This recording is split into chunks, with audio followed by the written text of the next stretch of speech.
This is the Governance and Operations Committee meeting of Monday, July 18th, 2022. It's 4 p.m.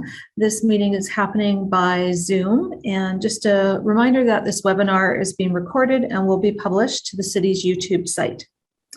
So item number one is presentations. Today I have two presentations to make, and because we are still meeting remotely, we get the pleasure of doing this virtually for Mr. Brian Maloney and Mr. David Moorhead. Today I have the honor of presenting Mr. Brian Maloney with his Capilano University Local Government Administrative Certificate, and Mr. David Moorhead with the BC Board of Examiners Local Government Service Delivery Certificate. So those certificates were sent to you via our internal mail, again, because we're meeting virtually. And today I just want to not only recognize but commend you for your interest in furthering your education and designations through your employment with the City of Trail.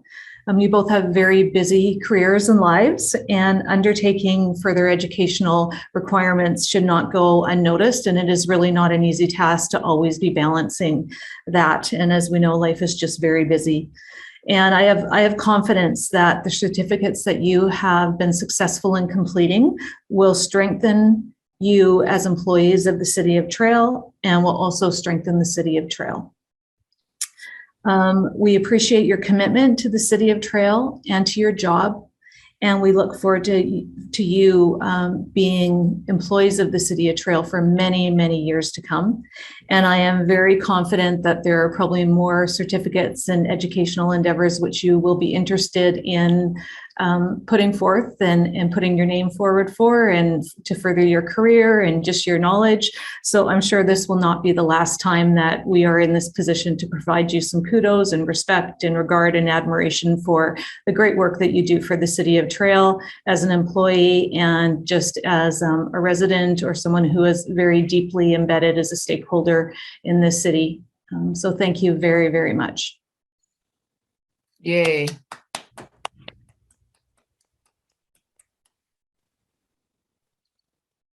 I didn't know if you wanted to say anything. I don't want to put you on the spot, but if you want to say anything, you're more than welcome, since you've taken your time to join us here today.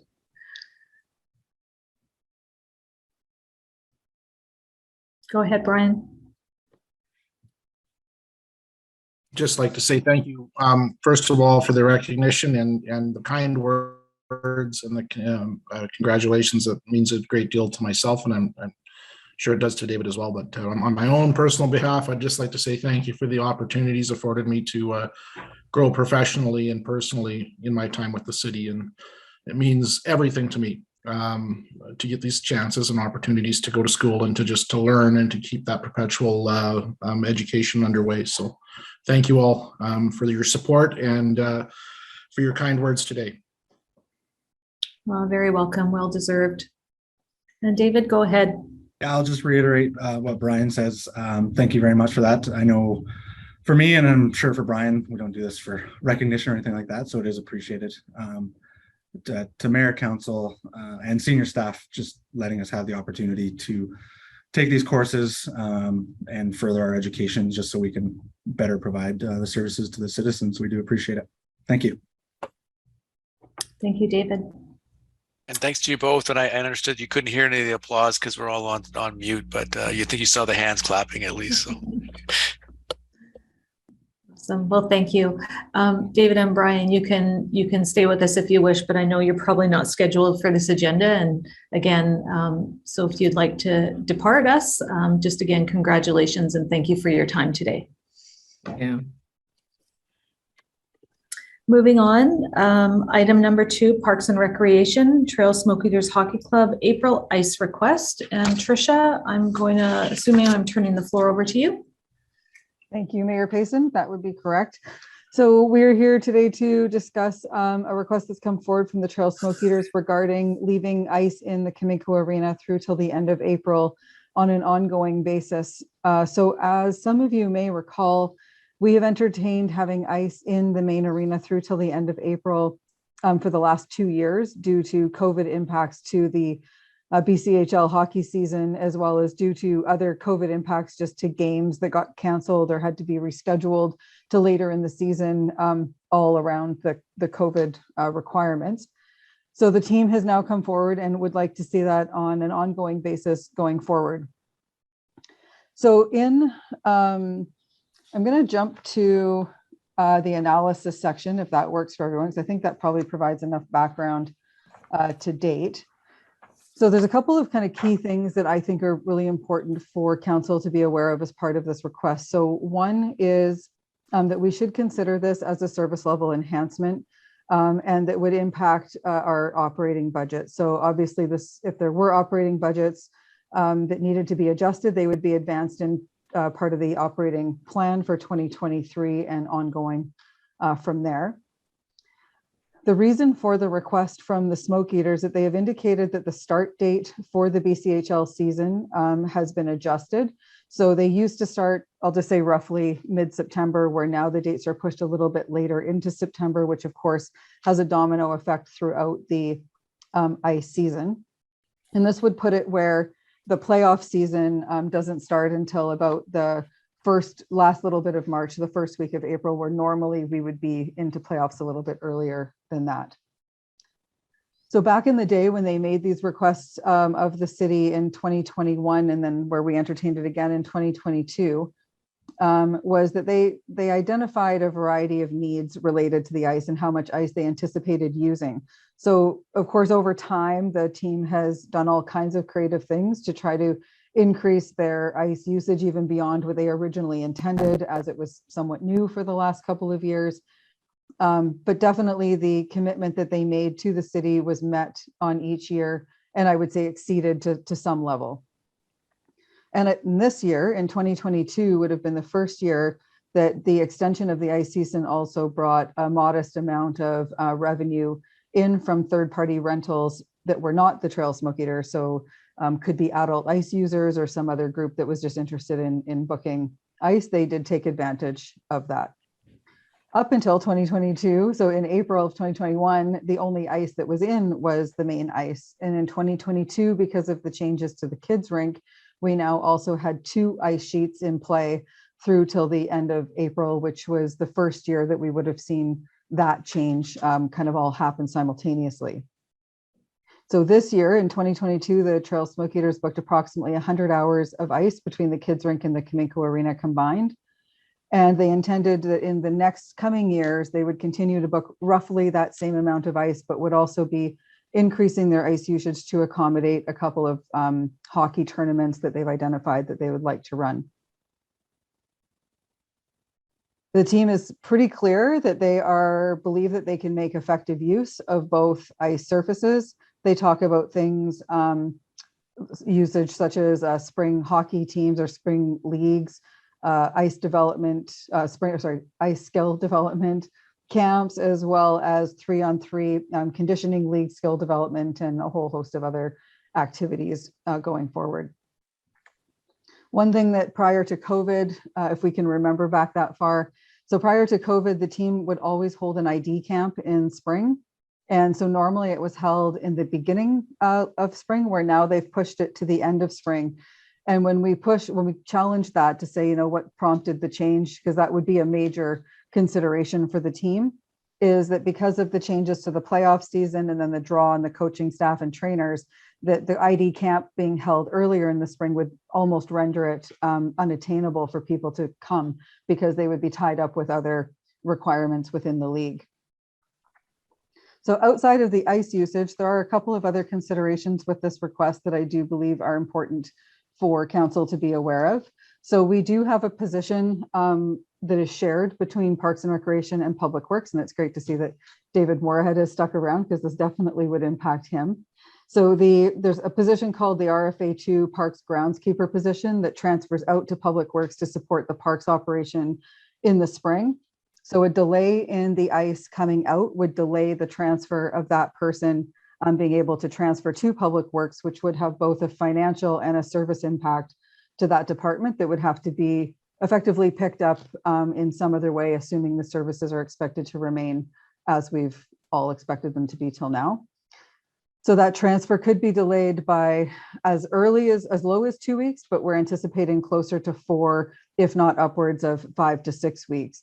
So what that looks like and how that would impact park operations, I'll talk about a little bit more in the financial considerations, but it is something that you start to see the flavor of the indirect consequences to these types of decisions over time.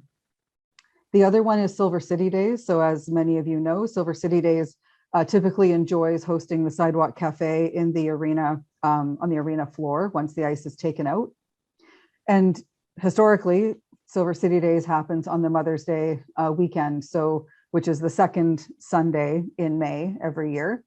So if this request had been approved this year and Silver City Days were to have occurred, we would have had a problem this year and would not have been able to host the Sidewalk Cafe in the Trail Memorial Center because we physically would be unable to melt the ice and set up the facility in preparation for that event, knowing that Mother's Day this year fell on May the 8th. I looked ahead to 2023 and Mother's Day falls on May the 14th, which is almost the best case scenario that we could ask for. So in 2023, assuming that the ice did come out at the end of April, Silver City Days is highly likely to not be impacted. But of course, that date is going to vary and change as dates vary and change each year. I think the other piece to that would just be the recognition that there's a lot of effort that goes into making sure that we can provide the services that the smoke eaters require. And I think it would be fair to say that even though we have historically taken the ice out as the playoff season has come to a close, which could be early April, could be the end of March, could be late in April, we would always have run the risk that Silver City Days would have been impacted. Just historically, the team has roughly kind of come out of playoffs around the second week of April, give or take. And so we've never run into a problem to date. This would almost assure that we would run into a problem, at least on some years, depending on how Mother's Day fell. So I think, I think it goes without saying, we're all aware that the Trail Smoke Eaters, along with many other businesses in town, have suffered greatly due to COVID and are looking for all kinds of different creative ways to support the ongoing success of their operation. And certainly the more ice that can stay in, the smoke eaters are looking to take advantage of to offset many of the costs and increase their revenues where they can. So some of the financial considerations, again, some of these won't be new to you. You have viewed these back in 2021 for sure. So obviously the ice is a considerable draw on energy costs. So it's anticipated that any additional month of ice usage comes with a cost of about $12,000 in energy consumption. Although we think the team will book ice, we've conservatively estimated that if they're roughly booking ice to the capacity they did before, through to the increase in these tournament ice demands, where I'm guessing that at this point we could see a revenue of about $7,800 to $12,000 in revenue from just ice booking. So for those that may not recall, the Smoke Eaters have a contract with us through to their end of their playoff season. But once they come out of playoffs and are starting to book ice for other uses, they're charged rates as per the fees and charges bylaw. So some of the revenue that we've derived over the last couple of years. So in 2021, it would have been the first year that we extended ice through till the end of April. And the team held true to their commitment to booking. They were to book between 30 and 50 hours of ice. And you can see they booked 42 and a half hours, which roughly came in just shy of $3,000 in revenue. And they were predominantly the sole users of ice. And that would have been largely due to COVID restrictions because many ice users were not able to be active in that particular year at that time. And then in 2022, you can see that ice usage jumped up and they had 84, just shy of 85 hours of ice booked in the main ice and 15 hours booked in the kids rink just in the month of April. And roughly those combined come in at just shy of $7,000. So I think there's some benefit to being able to provide the ice surface to the team.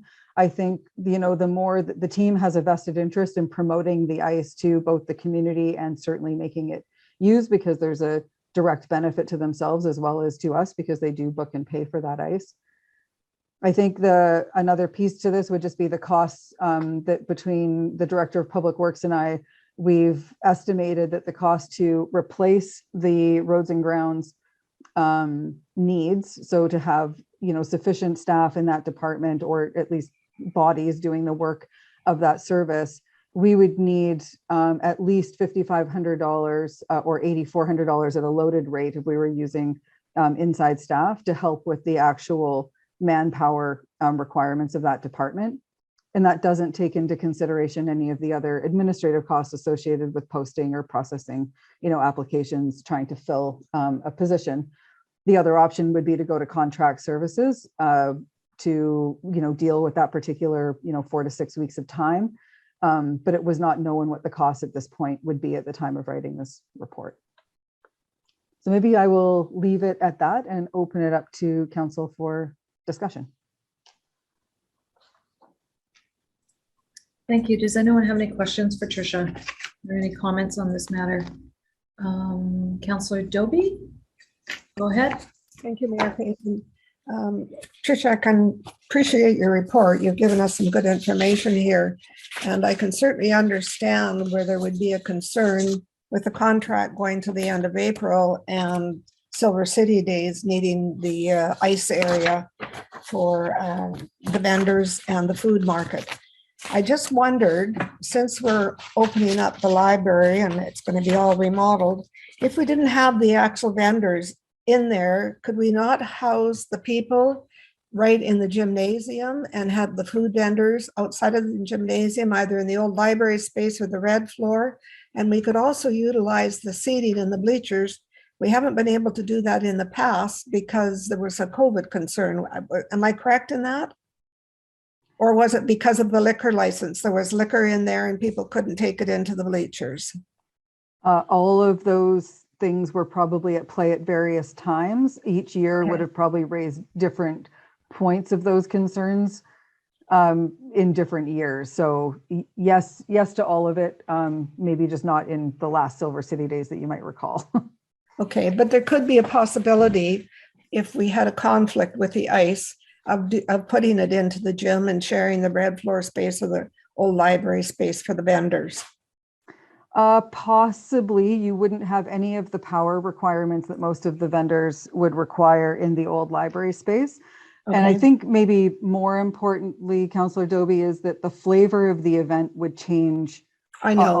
Almost 180. I understand what you're saying. So I think, you know, typically Silver City Days planning starts in late fall of any given year in preparation for May.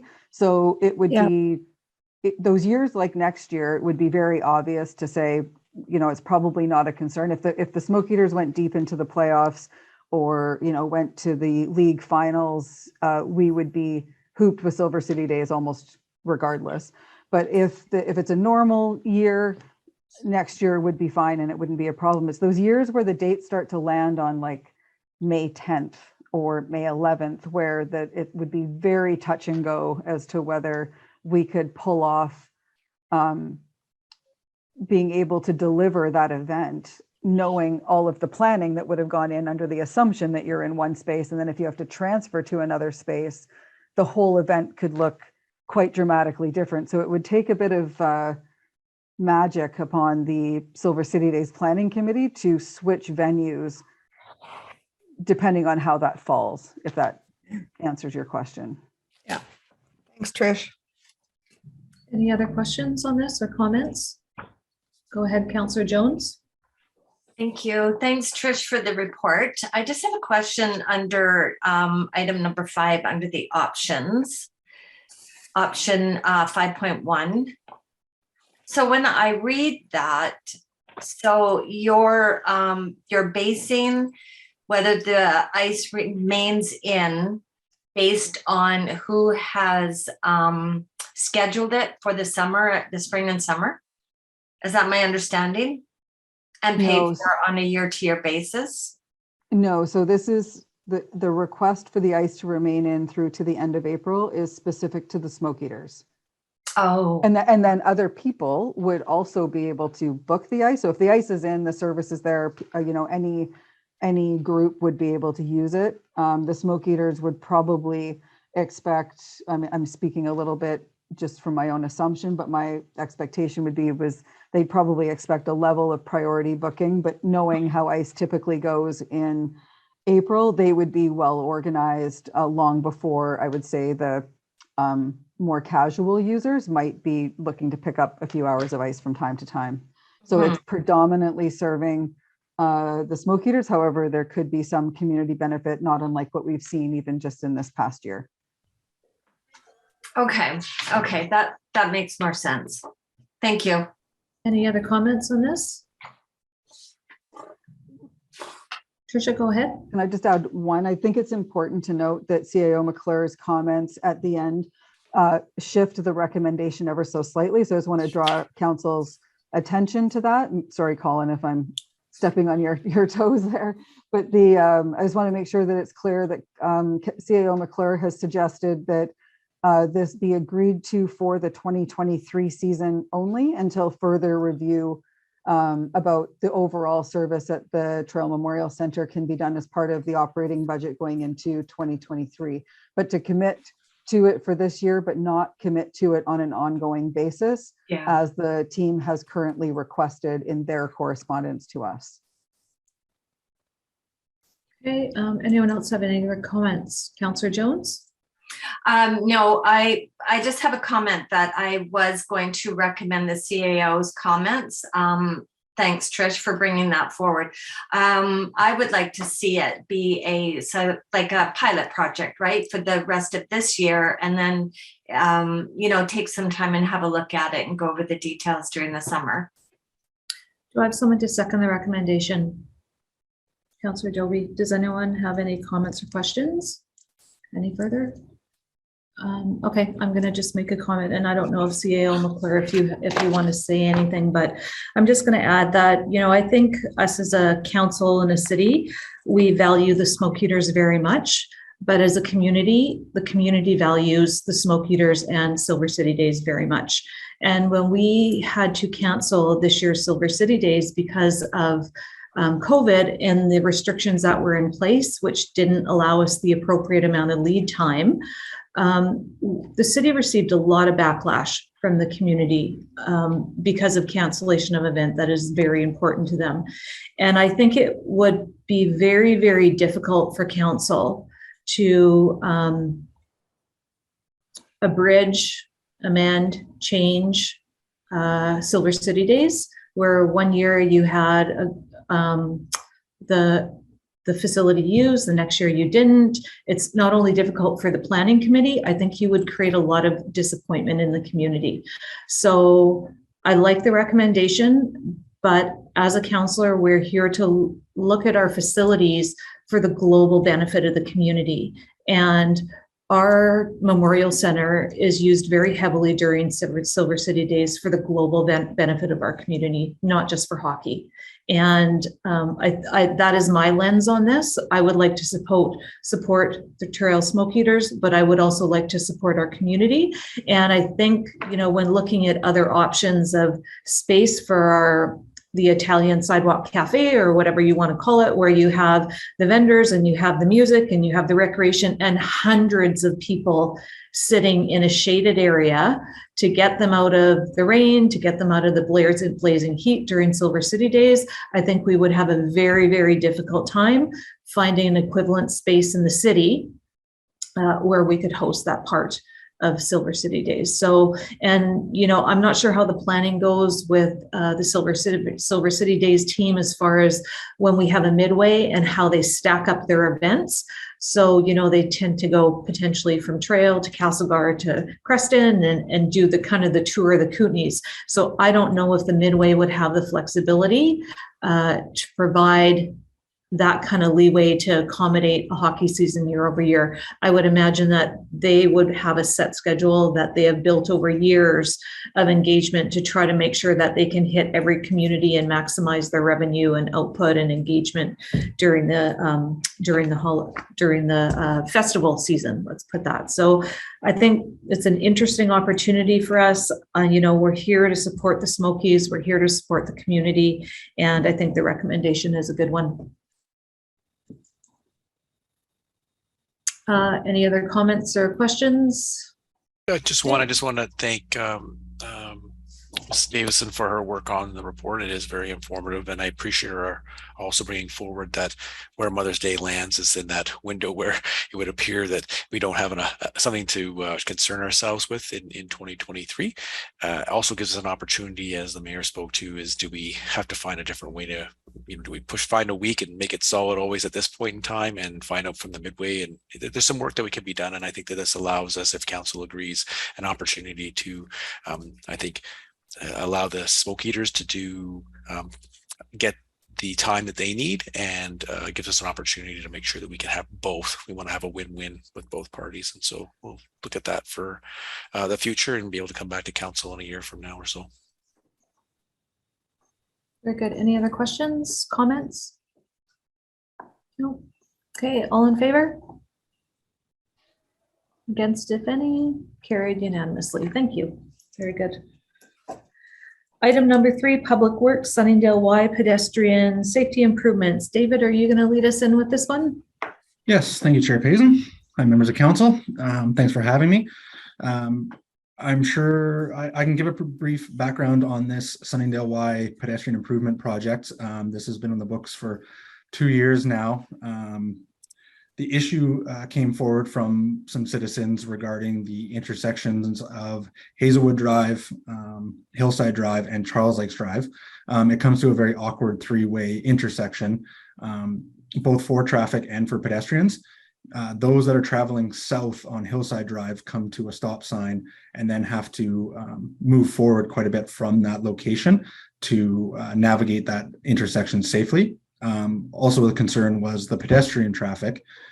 Those individuals traveling north on the popular gyro stretch walkway, either they go left at the intersection, continuing on Hazelwood Drive, or across all 4 lanes of traffic to the Hillside Drive portion of the Sunningdale Loop, which doesn't create a very safe crossing. After these concerns were brought forward, we spoke with ICBC, one of their road safety traffic engineers. He developed a brief draft and something that we could base a further drawing on. And we then went out to a traffic consultant who prepared the drawings for us. And council did approve a capital budget project in 2021. We did go to tender on that and received no bids. And rather than moving that forward at that time, there was an opportunity for grant funding through the provincial government to further our active transportation network plan. So we did move that money towards there to further that plan. And we did put the project forward in 2022 and again tendered it with no results. So in order to move this forward this year, we decided to reach out to a local concrete specialist who could create the pedestrian median for us. They just aren't a general contractor themselves, so the city will be taking that role on, organizing the other aspects of the work, such as the signage, line painting, and surveying, traffic control, other types of items like that. While Rockform Solutions, who is going to be possibly doing this for us if council approves, will be managing the new curb and pedestrian median. So when I reached out to them, they did provide a price of $26,966.24. That is, again, strictly for the concrete median works. The remaining works is $17,293.80 estimated between contractors and some city work involved in that. However, I will preface in the financial considerations, we applied for the road improvement program through ICBC. We have not received the agreement yet, but they did inform me that I was allowed to make you aware that we are in receipt of that for $25,200. That is both through traffic counts from our speed reader boards and ICBC collision data. So they were able to provide funding for this project. So that brings the city's commitment to $19,060.04. So with all that said, the recommendation before you is to proceed with Rockform Solutions in the amount of $26,966.24 for their portion of the work. Is someone willing to make that motion, or is there any questions or comments on this? Councillor Butler, you're going to make the motion. Councillor Jones, you're seconding, I'm assuming. Any questions on this matter? Councillor Dobie, go ahead. Yes, I would like to direct this, thank you, Mayor Payson, to Mr. Moorhead. When I look at the drawing at that triangular part, which is where the pedestrians are to go, is that quite raised so that it's going to be very visible to traffic? Yes, that'll be what we call an MMCD specification. So that is a spec that we use all across the province, and it'll be raised. I believe the final grade of the concrete will be 6 inches above the asphalt. So Okay. yeah, And there'll be two ramps, mobile ramps to allow access on either side, and then the final grade should be around 6 inches above the asphalt. Yeah, I actually went down there last night with the little map and tried to see how this was all going to fit in. It looks Yeah. great. So I'm assuming too that will have yellow paint all around it. Yes, I believe from the drawing there'll be some new traffic control paint in the area. It looks like it. Both signaling that the new through traffic will technically be Hazelwood Drive. So those continuing straight on Hillside would technically need to signal right, signified by the dashed lines on your right-hand side there, traveling north. And then those traveling south on Hillside will come to a full stop 90 degrees at Hazelwood Drive, just providing them better sight lines before making the decision to go right or left at that intersection. Okay, so the ones that are going south from the hillside are going to turn between the raised abutment and the end of the garden and then continue, right? That's correct. They'll come around that raised garden on the Yeah. south end of that green space and come to a full stop at the Hazelwood Drive portion now, Yes. which will just improve their sight line, because currently they're stopping Yeah. further back or further north, right at that garden, as you say, and then they have to creep south to get a good visual on the traffic coming from both Charles Lake Drive and Hazelwood. Yeah. Okay, thanks, David. Yeah, you're welcome. Any other questions? Councillor Jones, go ahead. Thank you, Mayor Payson. I'm really excited about this because I live in Sunnydale and I do that walk quite often, and it is difficult to cross there. So thanks, David. I'm glad you're here for this report. I just kind of wondered where the crosswalks are here. Is there a crosswalk into the path that goes, I guess going up Hillside, it would be on your right? Yes, that's correct. It would, the crosswalk comes from the letdown on the Charles Lake Drive end to the median, Okay. and then straight across to where those, I guess the entrance to that green space or walking path is, with the delineated by those rocks. Okay. And then just for further note, as we work through the active transportation plan, that is something that we're also looking into developing further, just to create a more walkable space around the Sunnydale Loop. So that's why we're tying it in there. Yeah. So would the city be responsible for cleaning that in the wintertime for that walkway? The median? No. When you go across onto that path, does it then become the responsibility of the city to keep that clean? The crosswalk would be clean just from standard snow plowing activities in the area. Yeah. The median will be a new operational requirement for our tracklesses that are in the area, cleaning sidewalks at the same time. They'll be cleaning both the letdowns on either side and the entrances to those letdowns on both Charles Lakes Drive and Hillside Drive. Okay, I guess I'm concerned about the path that the crosswalk goes to, though. That the path in itself on the Hillside Drive, that's not maintained currently. No. Currently, okay. Okay, thank you. You're welcome. Any other questions on this? Yeah, I just, I think that might be a concern in the future, because it's a natural crossway for the city, right? Yes, the crossway, but currently there's no facilities on the Hillside Drive other than road shoulder, which would remain. If that pathway was further developed into an actual active Okay, I see. transportation Yes. plan, then there would be some maintenance requirements. Yeah. On behalf of the city, if that's formulated, but currently there's just road shoulder. Okay. I think it's a great idea. I'm glad to see it happening, and thanks for your work on this. Yeah, it was frustrating not getting any bids. Oh, yeah, I bet. I'm Thank glad you. it's moving forward. Any other questions on this matter? Just if I could, Your Go ahead. Worship, just wanted to thank Mr. Moorhead for his report, but also the fact that Public Works got together and applied for the grant to try to get some additional funding to support this project, which is going to be increase our safety. And I think that's a positive, and to help have other governments help pay for that. I think that that's fantastic. So I approve of that. So thank you. Thank you, CEO McClure. Okay, last call for questions. Seeing no questions or comments. Okay, all in favor? Carried unanimously. Thank you. Okay. Now we're on to item number 4. Mr. Moorhead, if you would like to go, you can. If you want to stay, you are more than welcome as well. Thank you for Um, everyone for your time today. Okay, thanks, David.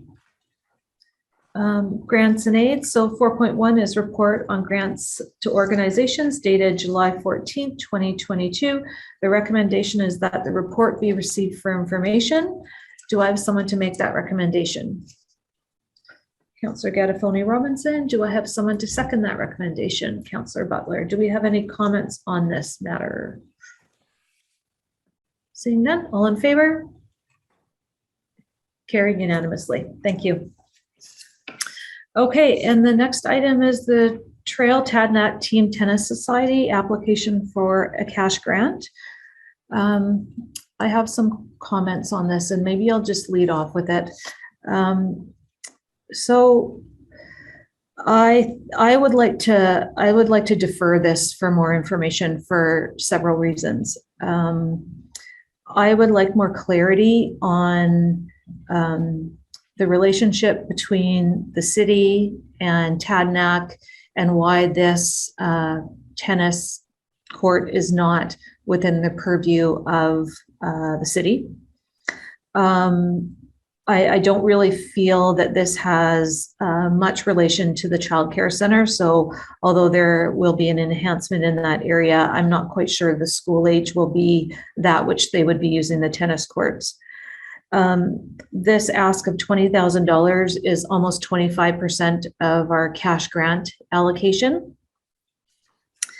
There really isn't a comprehensive budget put forward, aside from saying that there's just $20,000. There's no quotes or no detailed budget. The Tadnak Residents Association has been quite successful in getting grants to offset costs for projects. They just did it with their playground enhancement there. And I'd like to understand better if this tennis group, a tennis society, has had any engagement with the Tadnak Residents Association to see if there can be some synergies there to try to get some grant funding. Columbia Basin Trust, the last I heard, and it could have changed because they have a lot of granting programs, does have grants for recreation. So I'm just wondering if there can be an application put forward for Columbia Basin Trust as a general entity for some offset for this. And if not, is this something that council would like to consider for the Columbia Basin Trust Community Initiatives Program? As I think we're probably all aware, quotes are not really falling within quotes this year. Everything tends to be over budget. So I'm kind of unsure about what the urgency is of throwing down $20,000, considering we're getting into we're over halfway through the summer, moving into winter, and if this would be better to have some opportunity to apply for grants, get some funding offset, get some quotes. Hopefully the market will be a bit kinder to all of us with construction projects in the next year, and be able to maybe launch this project at the beginning of the summer rather than the end, and then have it wintered with snow with very little use. So that's kind of my reasoning to ask for deferral of this, for to have some further information coming back on multiple aspects of this grant application. Counselor Dobie? Yes, so this tennis court was installed long before the residents of Tadnak became part of the city of Trail. And I believe at that time it would have been Kamenko or probably Consolidated Mining and Smelting Company of Canada. So when the agreement was drawn up to bring Tadnak in, was a tennis court mentioned, or was it just felt it automatically was all inclusive? Because I thought those lands still belong to Tech. Yeah, and I don't know, and that's the kind of the picture that I'd like to understand, because obviously it's not within the purveyance of the city. Otherwise, this would be advanced through our probably normal capital replacement program, like the tennis and pickleball courts outside the Trail Aquatic and Leisure Center. So I think there's a little bit of gray area here. Yeah, and if this still belongs to Tech, then it's not really a question for us. Councillor Jones and Councillor Butler, I think I saw your hand up there too. Okay, I was actually just going to second your motion for deferral for more information. Okay, thanks very much. Councillor Butler, do you have any comments? I was just going to add to yours, if we could also get some clarity around the makeup of the membership of the society, where they're coming from. Other municipalities or Trail, or where they're arriving from. So. Okay, thanks. And Sorry. I'm fine to Sorry. second the motion after Councillor Jones. So we'll third the motion. Third, sorry. Yeah. I don't think that's a thing.